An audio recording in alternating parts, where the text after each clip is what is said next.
اعوذ باللہ من الشیطان الرجیم، بسم اللہ الرحمن الرحیم۔ السلام علیکم ناظرین، آج میں آپ لوگوں کے لیے ایک بہت ہی دلچسپ اور خوفناک کہانی لے کر حاضر ہوا ہوں۔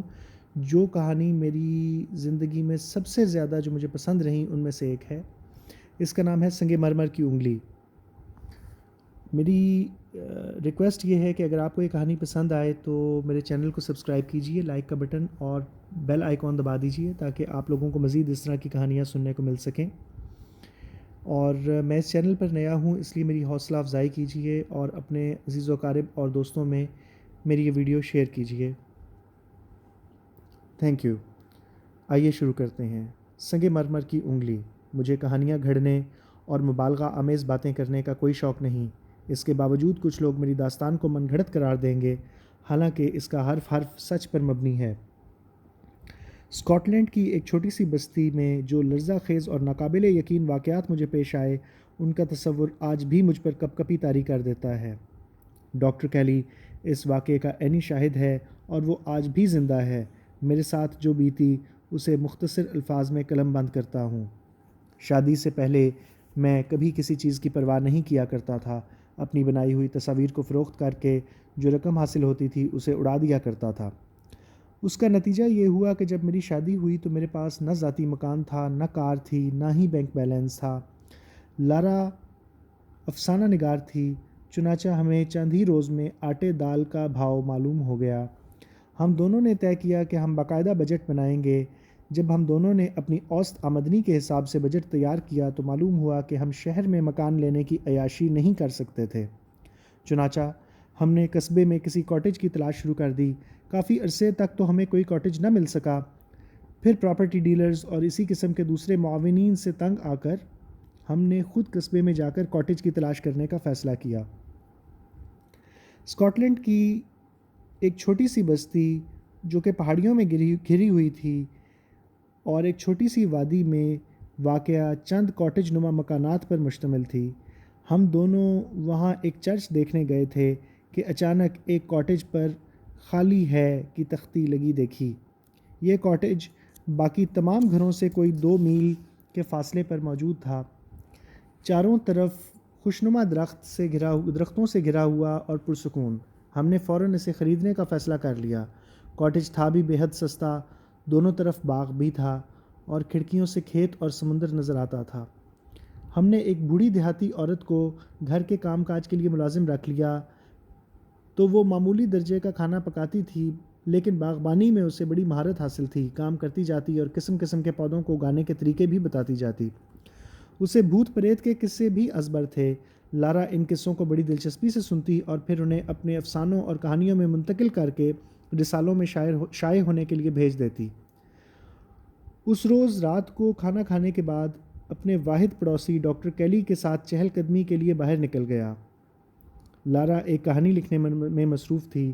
جب میں گھر لوٹا تو وہ بستر میں اوندھے منہ لیٹی رو رہی تھی۔ میں نے قریب جا کر اس سے پوچھا، کیا بات ہے لارا؟ طبیعت تو ٹھیک ہے تمہاری؟ وہ اپنی ملازمہ۔ ہاں کیا ہوا ہے اسے؟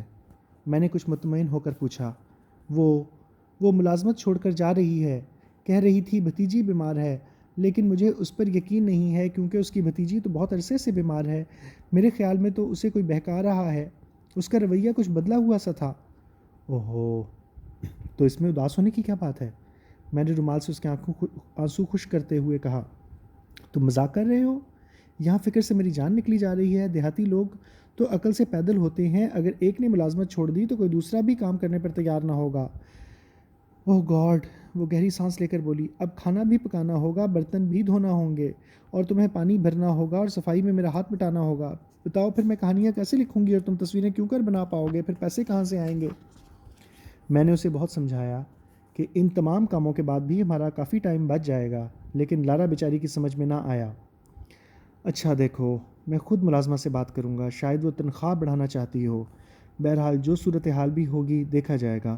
فی الحال تو آؤ چرچ چلیں۔ چرچ ہمارے گھر سے تھوڑی ہی دور تھا۔ ہم دونوں چاندنی راتوں میں چرچ ضرور جایا کرتے تھے۔ چرچ کا راستہ ایک ایسے مقام سے ہو کر گزرتا تھا جہاں کبھی جنگل ہوا کرتا تھا، چنانچہ وہاں اب بھی چند گھنے درخت موجود تھے۔ اس کے بعد راستہ پختہ تھا کیونکہ کسی زمانے میں میت کو اسی راستے سے دفنانے کے لیے لے جایا جاتا تھا۔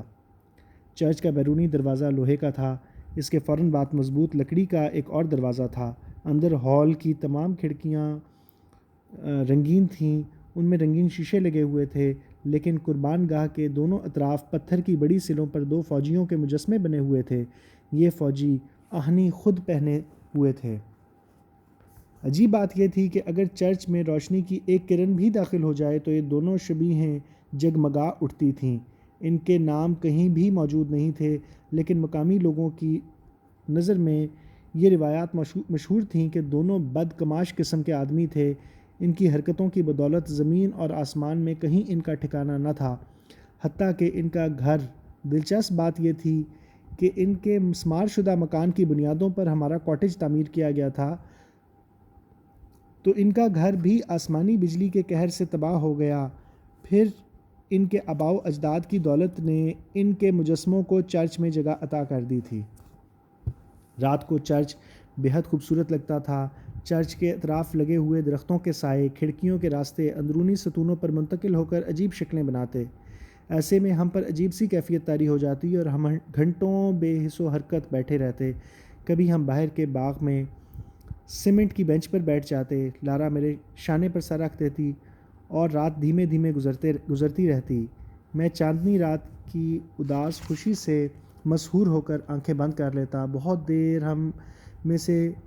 ہم اسی طرح بیٹھے رہتے، پھر ہم میں سے کسی کو ہوش آ جاتا اور پھر ہم واپس گھر کی طرف چل پڑتے۔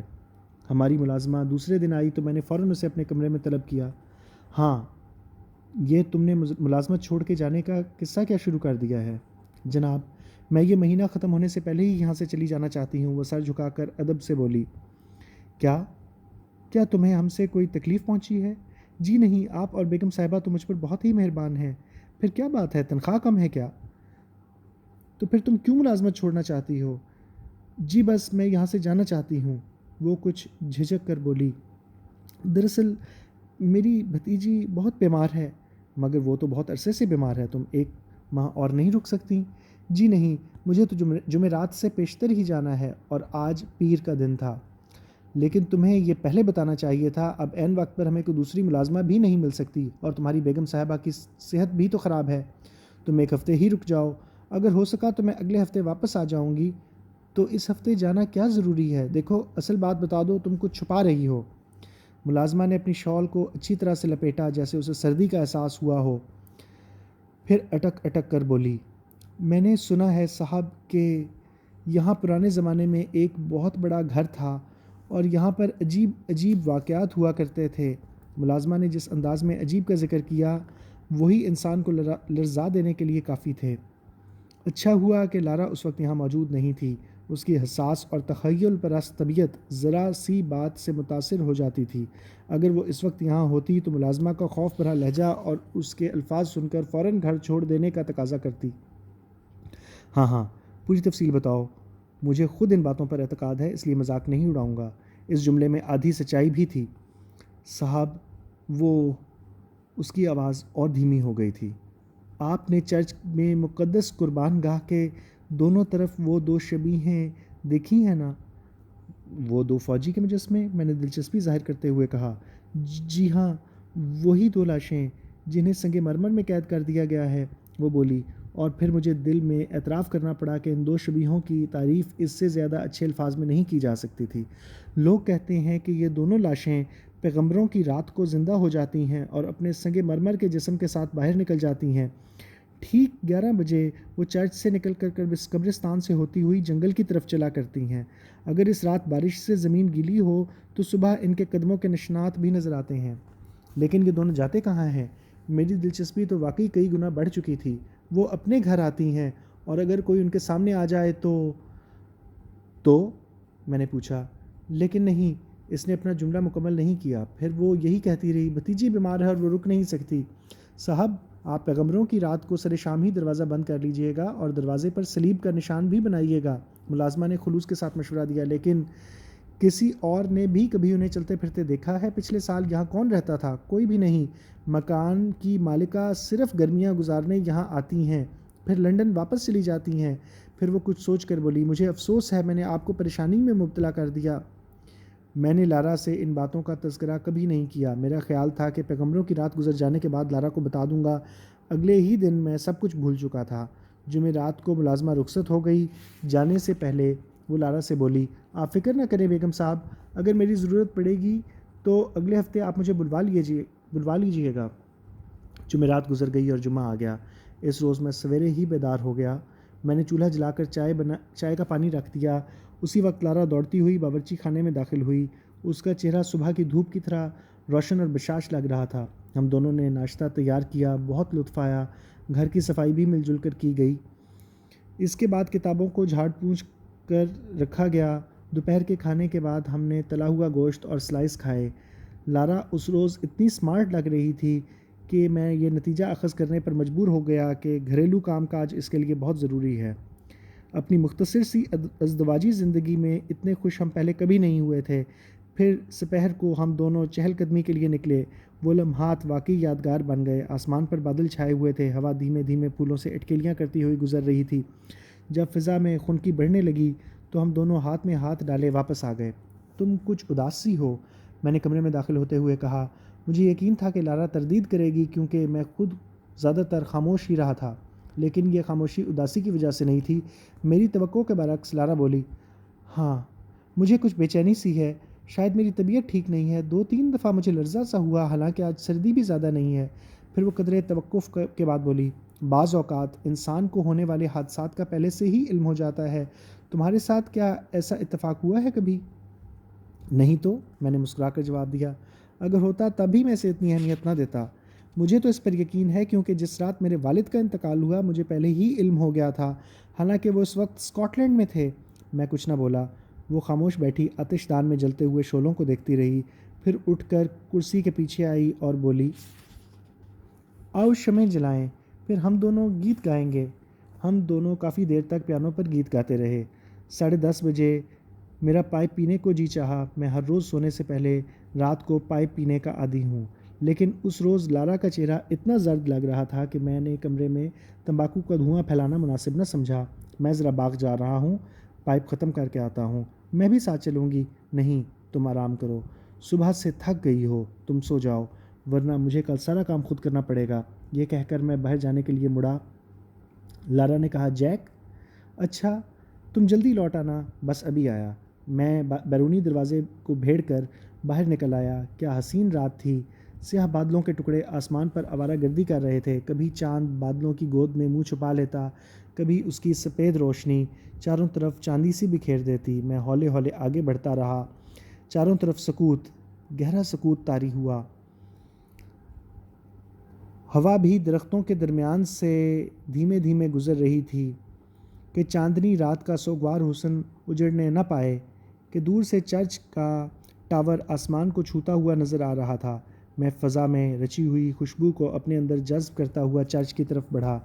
میں نے چرچ کے گھنٹہ گھر کی آواز سنی۔ 11 بج چکے تھے۔ میں واپس جانے کے لیے مڑا، لیکن رات کی پھیلی ہوئی باہوں نے مجھے اپنی گرفت میں لے لیا۔ میں چرچ کی طرف بڑھنے لگا۔ اب میں جنگل والے راستے سے گزر رہا تھا۔ اچانک مجھے ایک آہٹ سی سنائی دی، جیسے سوکھے پتے چرمرائے ہوں۔ میں رک گیا، آواز بھی رک گئی۔ میں پھر چلنے لگا۔ اب کی بار مجھے واضح طور پر ایسا محسوس ہوا جیسے میرے قدموں کی گونج پیدا ہو رہی ہو۔ ممکن ہے کوئی لکڑیاں چرانے والا ہو جو کہ یہاں پر لکڑیاں چرانے رات کے وقت آیا تھا۔ جو کوئی بھی تھا، بڑا احمق تھا، اسے احتیاط سے قدم اٹھانا چاہیے تھا۔ میں نے مڑ کر درختوں کی سمت دیکھا، لیکن اب تو قدموں کی آواز اسی راستے سے آ رہی تھی جہاں سے میں خود گزر کر آیا تھا۔ یقیناً یہ باز گشت ہوگی، اور میں مطمئن ہو کر آگے بڑھ گیا۔ چرچ کا دروازہ کھلا ہوا تھا۔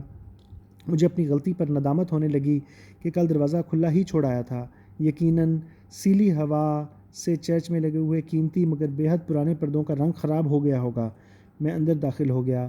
شاید یہ بات آپ کو حیرت انگیز معلوم ہو کہ جب میں قربان گاہ کے قریب پہنچ گیا تو اچانک خوف نے میرے قدم جکڑ لیے۔ مجھ پر لرزہ طاری ہو گیا۔ مجھے یاد آ گیا کہ آج پیغمبروں کی رات ہے اور اب 11 بج چکے ہیں۔ یہ وہی رات تھی جس میں ایک روایت کے مطابق سنگ مرمر میں مقید لاشیں چہل قدمی شروع کر دیتی ہیں۔ میں فوراً قربان گاہ کی طرف لپکا۔ دراصل میں اپنے آپ کو مطمئن کرنا چاہتا تھا۔ اول تو مجھے اس روایت پر یقین ہی نہیں تھا، دوسرے یہ کہ روایت غلط محسوس ہوتی تھی، اور تیسرا یہ کہ میں ملازمہ سے جا کر یہ کہنا چاہتا تھا کہ خوفناک شبیہیں بڑے آرام سے سو رہی تھیں جب میں چرچ میں گیا۔ جو ہی میں قربان گاہ کی طرف گیا، چاند بادلوں کی اوٹ سے نکل آیا۔ مجھے ایسے لگا جیسے میرا دم گھٹ گیا ہو، دل اچھل کر حلق میں آ ٹکا۔ سنگ مرمر میں مقید لاشیں غائب تھیں، پتھر کی سلیں ویران پڑی تھیں جیسے ان پر کبھی مجسمے رکھے ہی نہیں گئے تھے۔ مجھے اپنی آنکھوں پر یقین نہیں آ رہا تھا۔ کیا وہ شبیہیں واقعی جا چکی تھیں یا میں پاگل ہو گیا تھا؟ میں نے جی کڑا کر کے پتھر کی سلوں پر ہاتھ پھیرا تو وہ بالکل ہموار تھیں۔ کہیں کسی نے یہ مجسمے چرا تو نہیں لیے؟ شاید کسی نے مذاق کیا ہو۔ میں نے کوٹ کی جیب میں ہاتھ ڈالا، اخبار نکالا، ماچس کی تیلی سلگا کر اخبار کو آگ لگا دی۔ چرچ میں روشنی پھیل گئی، شبیہیں جا چکی تھیں اور میں یہاں تنہا کھڑا تھا۔ کیا واقعی میں تنہا تھا؟ اور خوف نے مجھے گھیر لیا، بے پناہ خوف نے۔ میں نے اخبار دور پھینکا اور دیوانوں کی طرح بھاگتا ہوا چرچ سے باہر نکلا۔ میں نے سختی سے ہونٹ دانتوں میں دبا رکھے تھے کہ چیخ نہ پڑوں۔ میں نے اس طویل راستے سے جانے کی بجائے کھیتوں کی راہ لی۔ جو ہی میں نے کھیتوں کی منڈیر پار کی، ایک تاریک سایہ اچھل کر میرے سامنے آ گیا۔ اسے دھکا دیتے ہوئے میں چیخا، ہٹ جاؤ میرے راستے سے۔ سائے نے شدید مزاحمت کی اور میرے دونوں ہاتھ پکڑ لیے۔ اگلے لمحے ڈاکٹر کیلی کی آواز میرے کانوں سے ٹکرائی، کیا بات ہے جیک؟ احمق، مجھے چھوڑو، سنگ مرمر کے مجسمے خالی ہیں، وہ جا چکے ہیں۔ ڈاکٹر نے زوردار کہہ کر لگایا، مجھے تمہارا علاج کروانا پڑے گا، تم بہت تمباکو نوشی کرنے لگے ہو۔ بخدا میں نے خود خالی سیلیں دیکھی ہیں۔ چلو میرے ساتھ چلو، درزی کی لڑکی بیمار ہے، میں اسے دیکھنے جا رہا ہوں۔ چرچ میں جا کر ان مجسموں کو بھی دیکھ لیں گے۔ تم جاؤ، میں تو گھر جا رہا ہوں۔ لارا اکیلی ہے، پاگل مت بنو۔ تمہارے خیال میں تمہیں میں اس طرح جانے دوں گا؟ تم اتنے بزدل تو نہیں؟ لفظ بزدل مجھے کھینچ کر دوبارہ اسی دنیا میں لے آیا۔ اچھا چلو چلیں، شاید تم صحیح ہی کہہ رہے ہو۔ وہ میرا ہاتھ تھامے چرچ کی طرف چلا آیا۔ فضا اب بھی ساکت تھی۔ قربان گاہ کے قریب پہنچ کر ڈاکٹر کیلی نے ماچس جلائی۔ لو دیکھ لو، میں نے کہا تھا نا، تم نے یقیناً کوئی خواب دیکھا ہوگا۔ میں نے آنکھیں کھول دیں، مجسمے سلوں پر موجود تھے۔ میں نے ایک ٹھنڈی سانس لی۔ شکر ہے خدا کا، واقعی وہ نظر کا دھوکہ ہوگا، مجھے تو یقین ہو گیا تھا کہ دونوں غائب ہیں۔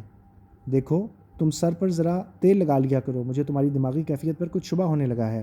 ڈاکٹر کیلی نے ایک اور تیلی جلائی اور مجسموں پر ہاتھ پھیر کر دیکھنے لگا۔ میرے خدا، یہاں ضرور کوئی آیا ہے، یہ دیکھو، اس کی ایک انگلی ٹوٹی ہوئی ہے۔ مجھے پھر جھٹکا سا لگا۔ ابھی ایک روز بیشتر تو سب ٹھیک تھا، شاید کسی نے ان مجسموں کو یہاں سے ہٹانے کی کوشش کی ہوگی۔ ڈاکٹر بولا، چلو واپس چلیں، میری بیوی گھبرا رہی ہوگی۔ میں نے کہا، میں تمہیں کافی بھی پلاؤں گا۔ ہم دونوں راستے میں بھوت پریت اور ان کی منطقی توجیحات کے موضوعات پر باتیں کرتے گھر پہنچ گئے۔ دروازہ چوپٹ کھلا تھا اور اندر تیز روشنی ہو رہی تھی۔ اندر آ جاؤ، میں نے کہا، اور ڈاکٹر کیلی میرے پیچھے اندر آ گیا۔ اندر ڈھیر ساری شمعیں جل رہی تھیں۔ اوہ، تو حسب عادت لارا نے اپنی ڈر کا علاج روشنی سے کیا ہے۔ بیچاری لارا تنہائی میں ڈر گئی ہوگی۔ میں نے چاروں طرف دیکھا، پہلے تو وہ مجھے کہیں نظر نہ آئی۔ کھڑکی کھلی ہوئی تھی اور اس کی خالی کرسی پڑی تھی۔ رومال اور کتاب جو وہ پڑھ رہی تھی فرش پر گری ہوئی تھی۔ میں کھڑکی کی طرف لپکا۔ اوہ، لارا، شاید وہ مجھے دیکھنے کے لیے کھڑکی کی طرف گئی تھی، تو پھر کون کمرے میں آیا تھا جسے دیکھ کر وہ اتنی دہشت زدہ ہو گئی تھی؟ کیا وہ قدموں کی چاپ سے یہ سمجھی کہ میں اندر آیا ہوں؟ جب وہ پلٹی تو اس نے کسے دیکھا؟ وہ ڈر کر پیچھے ہٹی ہوگی اور پھر گر پڑی ہوگی۔ اس کا آدھا جسم کھڑکی سے باہر اور آدھا اندر لٹکا ہوا تھا۔ اس کے بال نیچے لٹک رہے تھے، ہونٹ کھنچ گئے تھے، آنکھیں پھٹی کی پھٹی رہ گئی تھیں، ناک کا بانسا ٹیڑھا ہو گیا تھا، آنکھوں میں اب کوئی چمک نہیں تھی۔ اس نے آخری بار کس شے کو دیکھا تھا؟ ڈاکٹر لارا کی طرف بڑھا، لیکن میں اس کو دھکا دے کر ایک طرف ہٹا کے خود اپنی بیوی کی طرف لپکا۔ میں نے اسے بازوؤں میں اٹھا لیا اور جب میں بولا تو میری آواز بھرائی ہوئی تھی، لارا، میں آ گیا ہوں، تم بالکل محفوظ ہو۔ اس کا سرد جسم کسی بے جان شے کی طرح میری باہوں میں جھول گیا۔ وہ مر چکی تھی، اس کی مٹھیاں سختی سے بھیجی ہوئی تھیں، ایک مٹھی میں کوئی چیز دبی ہوئی تھی۔ جب مجھے اچھی طرح سے یقین ہو گیا کہ وہ مر چکی ہے اور اب کوئی چیز اہمیت نہیں رکھتی، تو میں نے اس کی مٹھی کھول دی اور پھر میری آنکھیں دہشت سے پھٹنے لگیں۔ لارا کی مٹھی میں سنگ مرمر کی انگلی تھی۔ ناظرین، امید کرتا ہوں کہ آپ لوگوں کو یہ کہانی پسند آئی ہوگی۔ اگر آپ کو یہ کہانی پسند آئی تو میری آپ سے ریکویسٹ ہے کہ آپ اس چینل کو سبسکرائب کر دیجئے اور لائک کا بٹن دبا دیجئے اور مزید اس طرح کی ویڈیوز دیکھنے کے لیے آپ بیل آئیکن کو بھی پریس کر دیجئے اور اپنے دوستوں اور عزیز و اقارب میں بھی میرے اس چینل کو شیئر کیجئے. Thank you very much. Stay blessed.